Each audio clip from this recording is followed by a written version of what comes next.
just be careful and don't go too fast. And that was her best advice, but she maybe didn't encourage me, but she didn't stop me.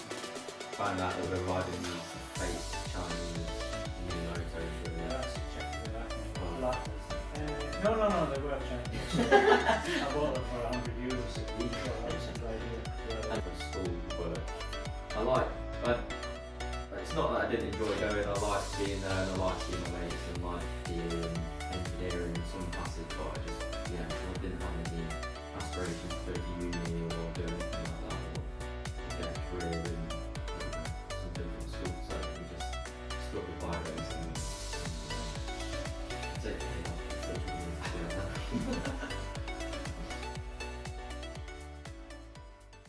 So I just want to start by introducing myself. I'm Tristan from Xpress Coffee. This YouTube channel is where I want to talk about business, success, life goals, motivation. But what strikes me that whether you're a businessman, a racer, an actor, is you all have the core similarity is you all have to set goals and keep motivated. So today we've got Niall, Taylor and Tara Mackenzie. Thank you for joining me. But what I thought I'd start with is if you could just really tell me how it started for you. Right, started for me, basically I lived with my mum at home, no interest in bikes or racing, but I went to school with some friends that were from a racing family, and that was where my first interest in bikes came. They had a little kind of small holding, and when we were like 13, 14, they had a little bike. And I used to go there and just became obsessed with getting to have a go on their bike. So that's where the interest started, and it was basically the first time I ever rode a bike. I thought, oh my god, I just love this, and I just wanted more. Not necessarily racing. So that was where the initial interest started, and then just gradually as I got a little bit older, just sort of managed to get some cheap bikes, running around in fields, stuff like that. All the way till, I'm kind of fast forwarding now to when I was 19, I got a 350 LC Yamaha, basically to go to work on, just a bike that I knew I wanted to try and own, and started racing that. So that was where the initial kind of interest started, but I knew as soon as I rode the bike then I needed more, and I became totally addicted. Yeah. But what about your parents then? Did they like that, like pushing you forward for that? Or? No, not at all. It was totally me that drove that. My dad died when I was 13. He had a heart condition. He was an older dad, but he passed away when I was 13, and then the interest basically just continued with my friends.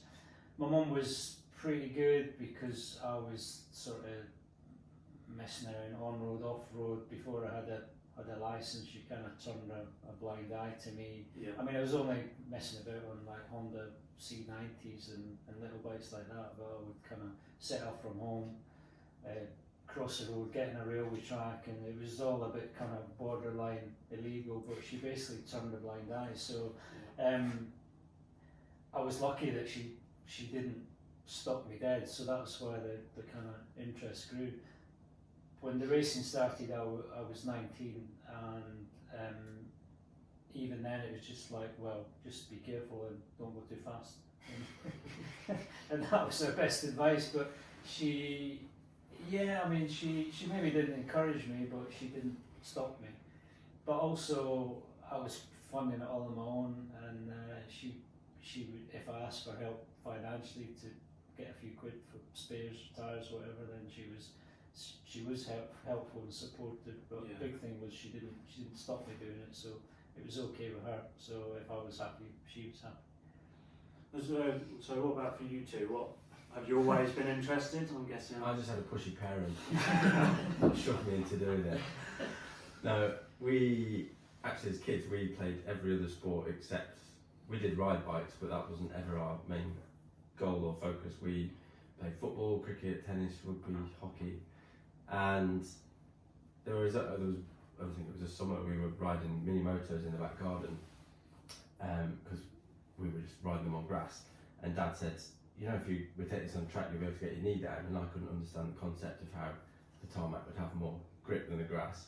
So that was really the only reason we ever went, was to go try and get my knee down on a go-kart track on a mini moto. And it just escalated quite quickly from there. We were riding there one day, the next thing we did a race, and I think I finished third in my first race. So other sports I've done, I was always okay at other sports. I enjoyed playing a lot of sports, but I was never the best. And I think because I had success quite early in it, it motivated me to want to do it more. And then I still played rugby at the time, and I'd get injured playing rugby, and then I couldn't ride my bike. So I slowly fizzled out all the other sports. We went quite quickly from, I think it was in 2 or 3 years, we were in the back garden, and then the next thing we were racing in mini motor championships, super teens, and then the British Superbike Championship in the 125 class. And yeah, that was pretty much it. And then what about? Similar thing, I was just the younger brother that got Taylor's hand-me-downs really. So yeah, the first thing was we had like just Chinese mini motos that we were riding. It's just like, it was just another hobby really, wasn't it? And then a Scottish guy called Alan McIntosh that ran the Scottish Mini Moto Championship, who knew Dad, found out that we were riding these fake Chinese mini motos really. They're actually Czechoslovakian, they were Oh. blatters. No, they were Chinese. I bought them for €100 and thought that was a good idea. Yeah. And so he was a bit embarrassed that we were riding these bikes when he was importing these like trick little Pellini proper mini motos to go racing. So he sent one down really kindly for Taylor to ride, and then then me being younger brother, as you know, having a younger brother, I just wanted to do what Taylor wanted to do. So then one got sent down for me, and then the next thing we just started racing really. So kind of went from there, but I probably wasn't as naturally gifted. I'd say I didn't finish third in my first race, so You were a slow burn. yeah, a slow burner for sure. But yeah, it just kind of went. I played football up until I was 14, just with a local team with my friends, and then kind of made the decision to race bikes. So What happened with the mini motors, I admit I did buy a couple of cheap Chinese things just so they could play on them, and they were playing in the garden and stuff. Like Taylor said, we will go to a kart track which was in Colne near Burnley. Yeah. And then, unbeknown to us, there was a lot of like serious mini moto families there with young kids with good bikes, and then these two are riding around, and one of the families contacted Tosh and says, the Mackenzies were there on these shit bikes. And he said he was mortified. He said, you can't have your kids, that is so embarrassing, send your kids, and then I'll send you some bikes. And well, so, like Taz said, he sent one, and then he found out that they were both there. He said, oh my god, they're both there, I need to send you another one. And you can't have them riding these bikes. So that's where it all started. And it's Tosh's fault. yeah, Tosh's fault, and I still, and he was so kind because he did send us these bikes. There was no strings attached. But the first time we were at one of his meetings, I was the first dad at the van with the credit card, buying all the different spares and wheels and everything. So he knew exactly what he was doing. But it was him that got them going and racing properly. And then because I remember watching I think it was Danny Buchan's interview, and you were saying about school was quite a big thing, quite important, because obviously I've known you guys a long time. I would say since I was a lot smaller, but I haven't grown from same height since primary school, I think. But for me, is I was always dragged out of school to go out and work, and I failed pretty much everything in school. But I was there with the NEC, cleaning tables, stuff. I was just taught to work hard basically. But I know for you guys, it was you had to work hard in school to get good grades. Yeah. I was blackmailed by my parents that I was always okay in school. I enjoyed going to school, and the deal we had was, I think bike racing is a little bit different because it's there's not many people making it in bike racing. It's such a small amount of people that can get to the top. It's quite a risky career to go after. So whereas if you're in the real working world, you're getting life skills perhaps at that age. So we stuck in at school, and the rule was basically if I didn't do my homework or didn't do as I was told, we didn't go racing at the weekend. So it was a good motivator for me because I really wanted to go racing. So it worked for me, and I got 6 A stars and 6 A's in my GCSE. So I was, but I think that probably did. I was a nerd.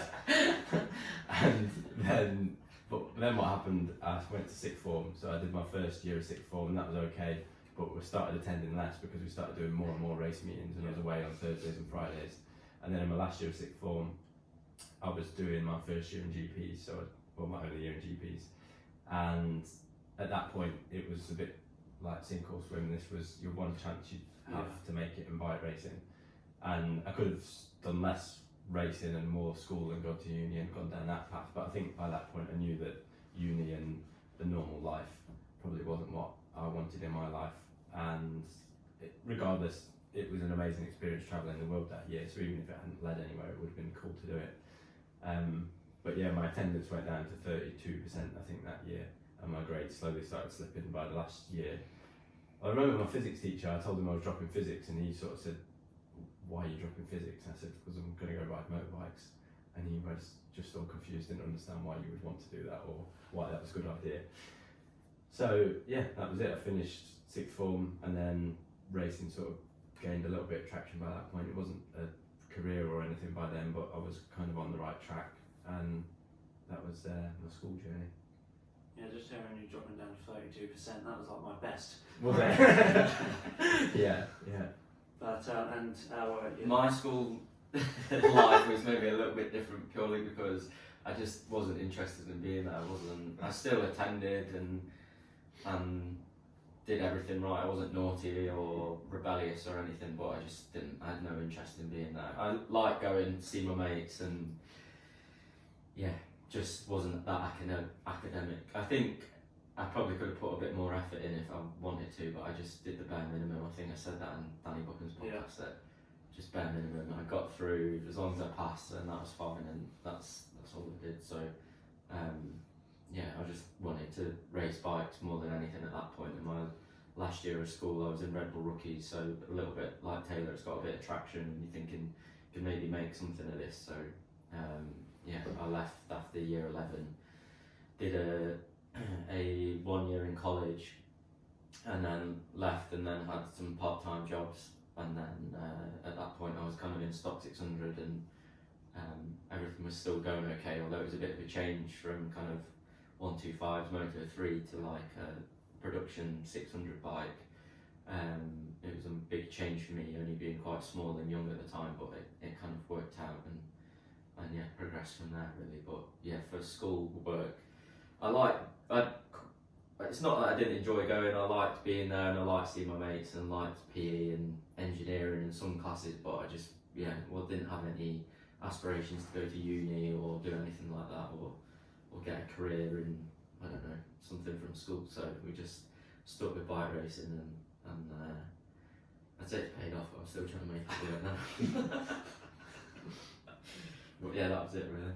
Because the thing I look at you guys is very similar to like us. Is what's probably how I look at it. What's probably great is when things obviously you get setbacks and things don't always go right, but at least you've got you three that you can always bounce off each other. Like for us is when things don't go right, you've got someone else might be having a bad day or might be struggling to find the motivation. You bounce off the next person, or I can always go to my brother, or he comes to me. So do you find that works really well and helps you guys? Or? I think we're really lucky as a family. I don't really know how this has ended up happening, but I think I've had one fallout with Dad in 15 years of racing. It was only a morning, and he was wrong. I had a chat with myself after. But in the 15 years we went racing, that was the only time we ever had a disagreement, and we're very fortunate as a family. We've always gotten really good. It's actually a learning process, because it helped them that I'd been through a career, so I could help a little bit, but still when things get tough they have to deal with that, and only they can want to carry on or have the motivation to do that. So for me it's a lot of observation. I'm thinking, oh, this will be a test. There's sometimes I can be supportive and help, but ultimately they have to make it carry on. So that's been quite interesting, and and like I say, ultimately they have to make it happen. But what was good with following Taylor's career and helping Taylor and watching him progress, we definitely made some mistakes along the way. So when Taron came along, it was actually in some ways it was beneficial because we didn't make the same mistakes, because I didn't know anything about taking anyone racing or taking my son racing really. So we had lots of success, but we had made mistakes along the way and learned from them, and then hopefully that helped. Taron's career, I think because of that, was a lot more smooth, and progression was much smoother. But said that Taylor had a successful career, but it still is a learning process really, and it's a minefield in racing. It's not like a normal business. There's so many elements for the financial, the injuries, psychologically tough, unpredictable.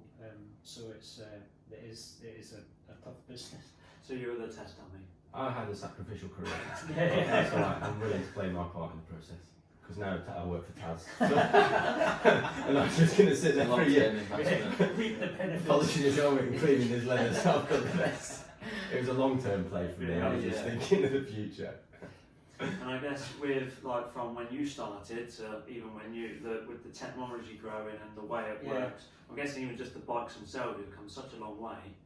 Yeah. That probably makes a massive difference. Yeah, when I started off racing, I was a teenager, and I was honestly doing it. I was working as a labourer, but I was doing it basically off of my savings and what I was earning. So I was driven to try and get to a point where I could do it full time, but it was tough. But these days have kind of gone now, and I understood when they started racing, you have to find sponsorship. You can't do it on a working man's wage. It's just different. People say, you just can't do it anymore. It's not fair, but it's just different. So we had to go out, try and find a way to finance it.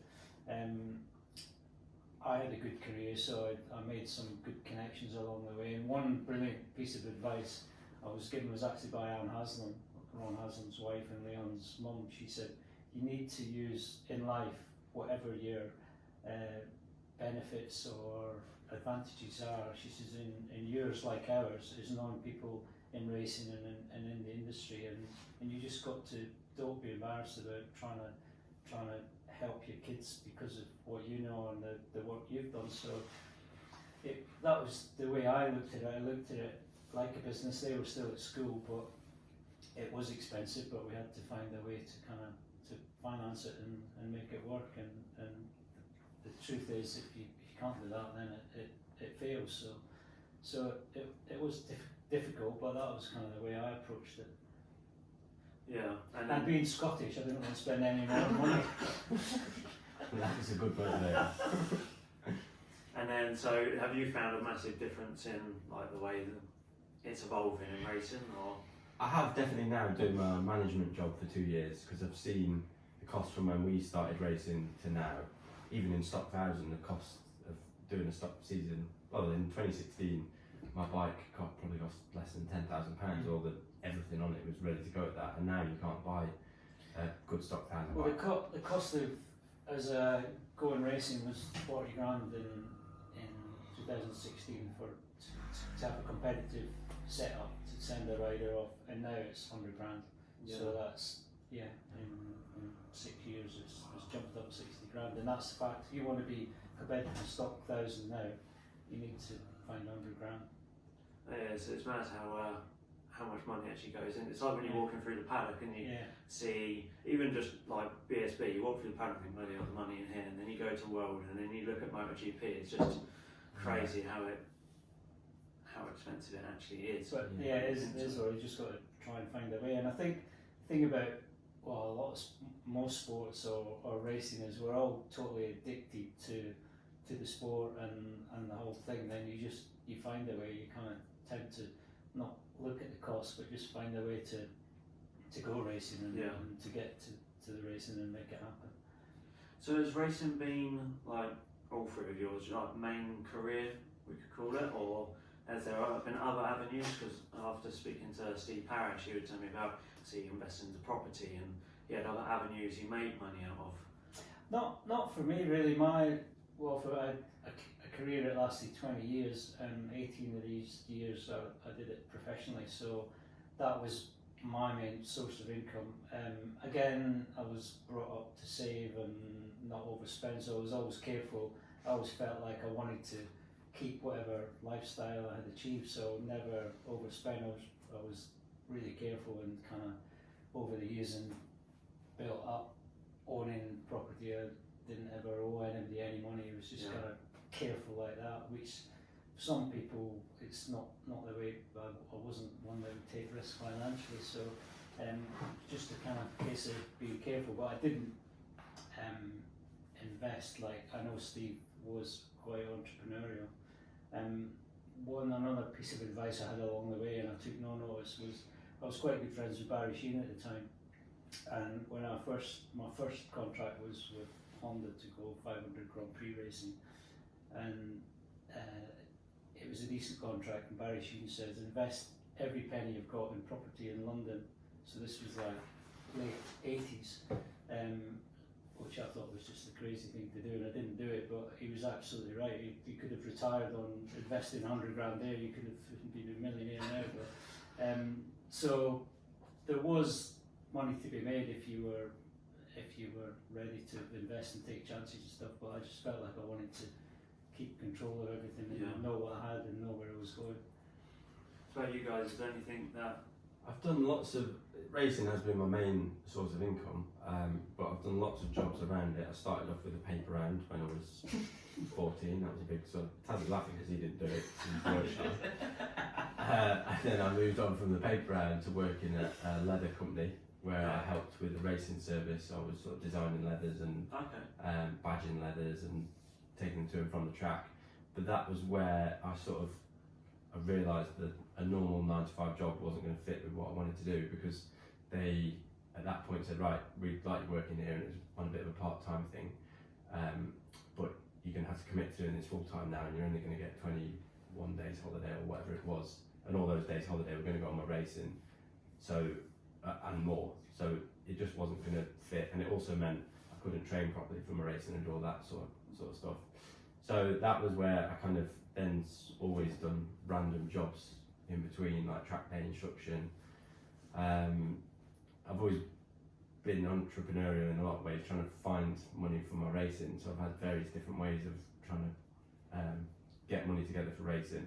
And my last one of which was starting a YouTube channel to try and use showing people the behind the scenes of my racing to generate money in a way that it didn't cost anyone anything. So if people were watching my videos, it was hopefully entertaining for them. They were getting something for free. I was making all the content myself, editing all the videos myself, uploading them, and then generating some ad revenue from that, which was hopefully going to pay for my racing. That was my theory when I first started doing it. And fortunately enough people saw it that a couple of sponsors jumped on board at that point too. So that was my last sort of venture. And in the middle of all of that, at one point, something that I did to an okay standard was when I bought my first house and I moved out, I then realised I was never living in it because I was always backwards and forwards from racetracks or away on events. So I decided to put it on Airbnb on the weekends that I was away racing, and it filled up straight away on all those weekends.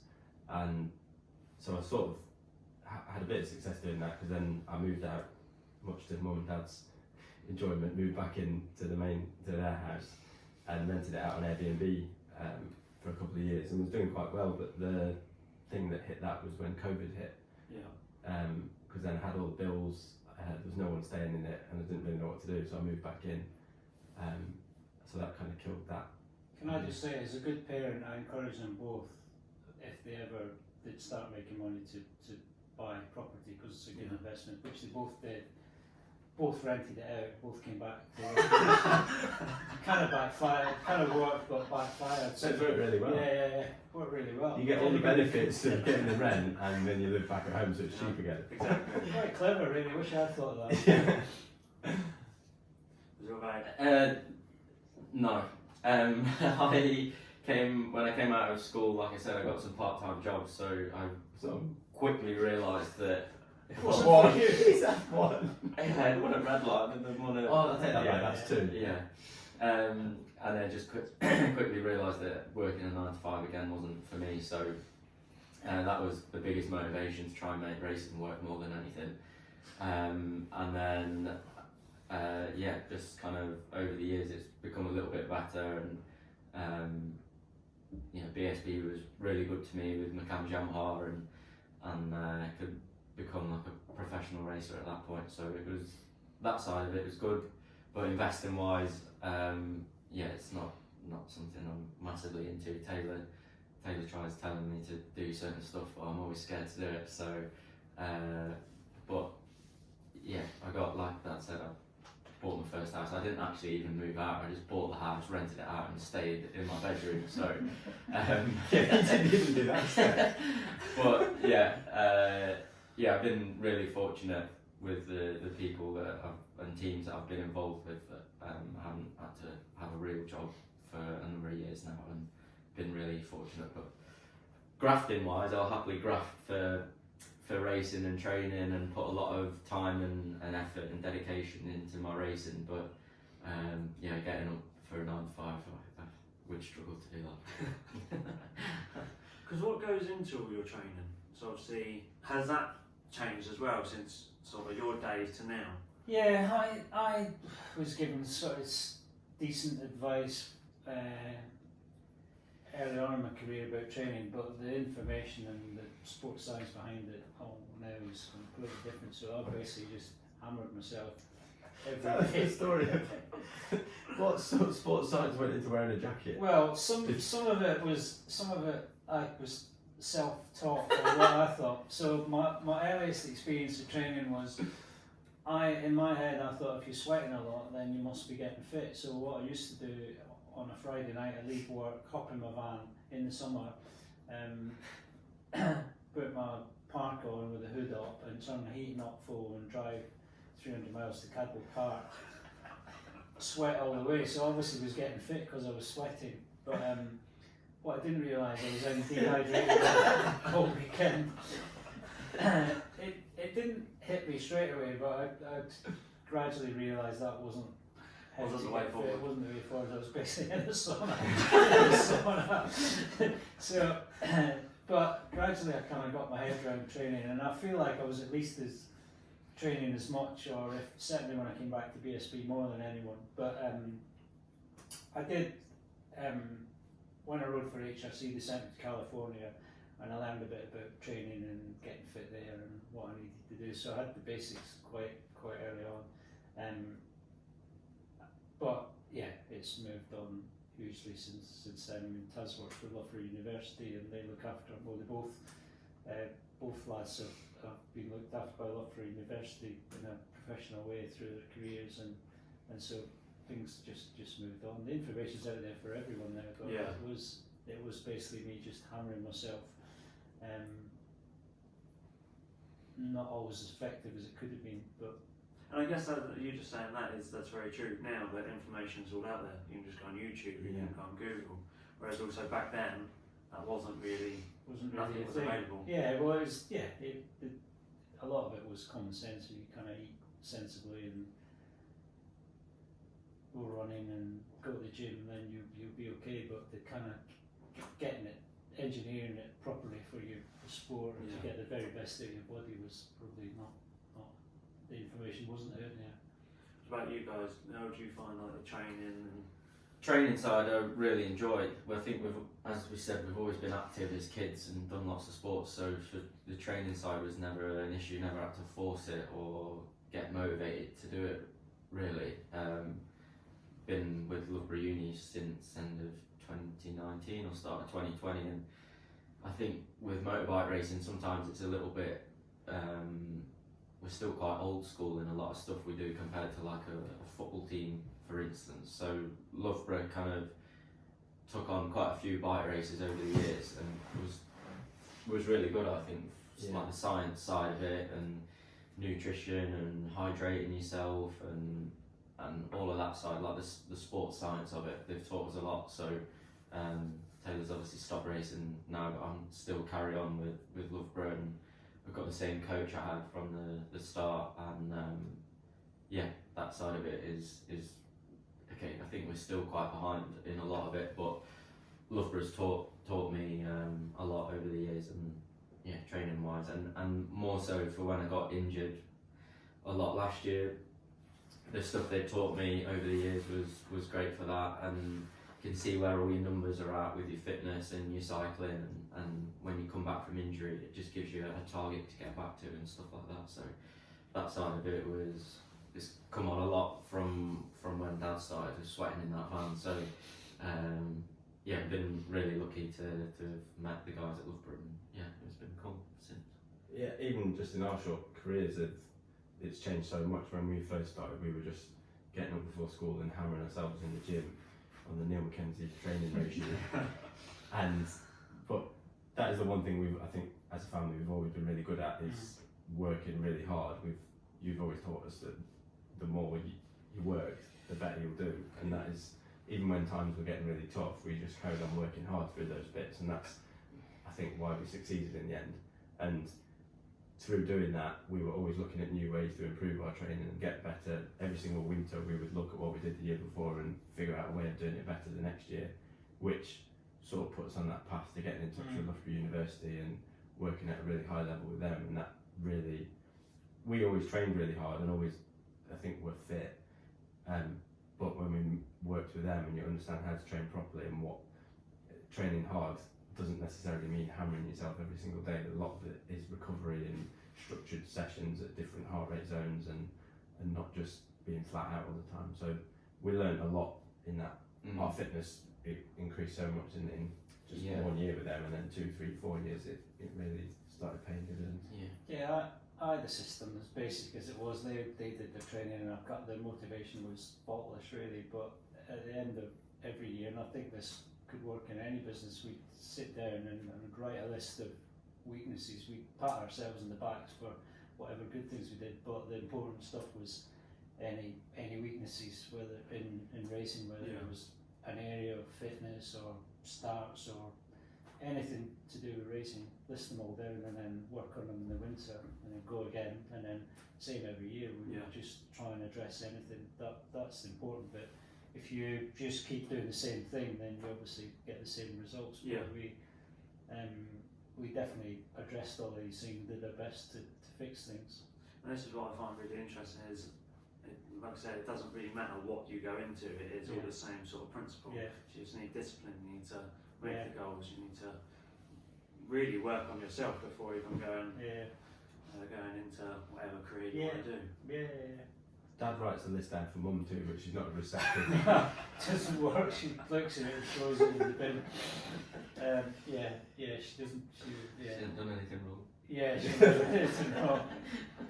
She'll argue at every point. She won't listen to this, so it doesn't matter. Because here's just to finish it off. But what's one thing no one would know about you? Oh, I've got loads. Where do I start? Go on. I don't know. I genuinely don't know. Well, where you live, people probably don't know that. Yeah, recently moved to Andorra. Well, I think Greg kind of announced that on Eurosport, so something that's not very interesting. Go on then. I don't know, I ain't got anything interesting. I'm not very interested other than I go around in circles every now and then. And my forklift licence once. He's a fully qualified forklift driver. No, it runs out after 2 years. He's a fully qualified forklift driver, but he doesn't have a motorbike licence. Yeah, I don't have a motorbike licence. Much to Dad's annoyance. Mainly because he's had so many opportunities. It's not cheap to get it, and he's had so many opportunities to get it FOC, and anyway, my argument was one day he'll get asked to go and ride across America in a fantastic free trip, and he can't do it because he's got no license. But he's not bothered. I'm 28, I still haven't been asked on that trip. Is that him? Yeah. It's basically me trying to live my life through him thinking what I would do. No, basically, if something's free, I think you should grab it. That's what burns me. Well, yeah, we're not that interested, really. No. I've got loads of random things that aren't very interesting. Like I can do a Rubik's Cube, and I Yeah. speak Spanish, and I can play the drums. That's what's in his Tinder bio. Yeah. The matches. Yeah, to go. What's your interesting fact? Wow. When I was young, I played the drums in a pipe band in Scotland Okay. and enjoyed it. You stole your best friend's mum's car. Oh yeah. Yeah. That's more interesting. Tell us that story. Well, I wasn't a bad kid, but I was a mischievous kid. But I didn't grow up in a farm, but I spent a lot of time in a farm from primary school. Where I was driving tractors when I was 10, 11 years old, so I could always drive. So by the time we got to high school, I was very competent at driving a car.